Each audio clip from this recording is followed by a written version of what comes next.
have listed those homes for sale, and they are undercutting everybody. They're listing them for way lower than they originally sold them for. This episode is brought to you by Shrubs.me. They have 25,000 units right now, standing inventory. So all the developers right now who are all have completed projects are looking around at each other going like, what do we do with this remaining inventory? We were keeping it because we thought it was a great idea to sell it for more later, but now we need to sell it. And so obviously Green Park said it's not worth it for us to hang on to it. So they sold it at discount prices. Other developers don't have that luxury, I'm sure, right? Smaller guys, and other developers are thinking about what they can do.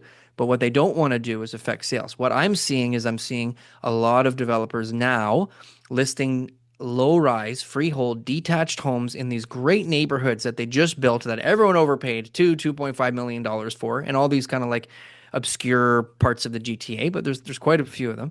And then the developer, because they had homes left, have listed those homes for sale, and they are undercutting everybody. They're listing them for way lower than they originally sold them for. I imagine it's a break-even price based on just like rough numbers, and they're just happy to be able to move the product, which means resale in that area gets killed because now everyone's like, well, why would I pay more when the developer's selling it for less? And the developers are obviously going to How am I wait going to until renew? Fuck. they're Right? yeah, they're going to wait until the time's right that they're going to blow it out. But if you got 25,000 units overall, there's a lot of units that'll be coming to market brand new at prices that are, way less than what they originally sold for. My point to all this is they will try to protect their interests as much as they can. So maybe listing some, seeing what the market's like, understanding, their situation. They got 3 units. Hey, let's be patient. They got 70. They might say, hey, group of investors, here's a great deal for you. And I think that that's what people need to understand and on how you sell in this market. This is really, really crucial. Okay. There needs to be a perceived discount in this market. Okay. So you need to be able to offer something to people. The reason Green Park came out and why we talked about it is because everyone was like, "Wow, 675 a square foot. Oh my gosh." But in the reality of things, next year everything will be 675, maybe even cheaper. And so like in that location, right? Oakville, right? And so when you go to market and you're going to sell something, you have to come out first at a discount. If the market's here, you come out here just below, and then you'll sell because people are going to say, "Wow, I'm getting a deal."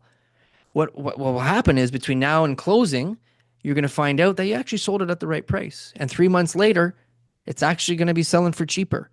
So, Right.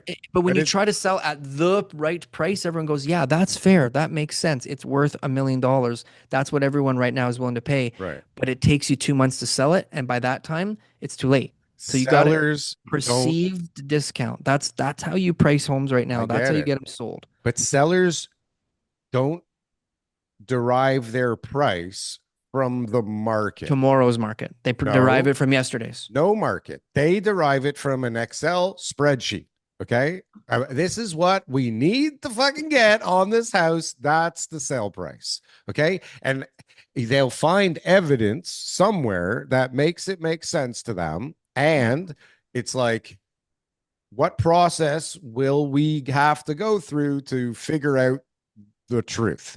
How many fucking realtors are the idiots here, right? Giving us Yeah. the bad advice. Or I don't know. I guess some people might actually be right and get lucky.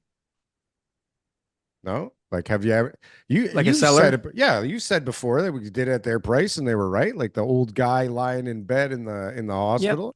Obviously. Yeah. Obviously that happens. Right. Sometimes it So, and happens. it still will happen in this market. Like there'll still be the type of properties out there that are going to be more attractive to buyers. And Well, that's never going to change. But the well, and bottom when line is marketing this. is important, though, when like you say, when marketing is so important, though, maybe sometimes the wrong realtor, not just the fucking price, Yeah. could be the solution, right? There are definitely, and this is how a lot of people get fucked, even in a crazy market. It's like if the answer is always just cut the fucking price and let's get this thing out of here, maybe it is like the right realtor with the right marketing plan or a different marketing plan, or I don't fucking know.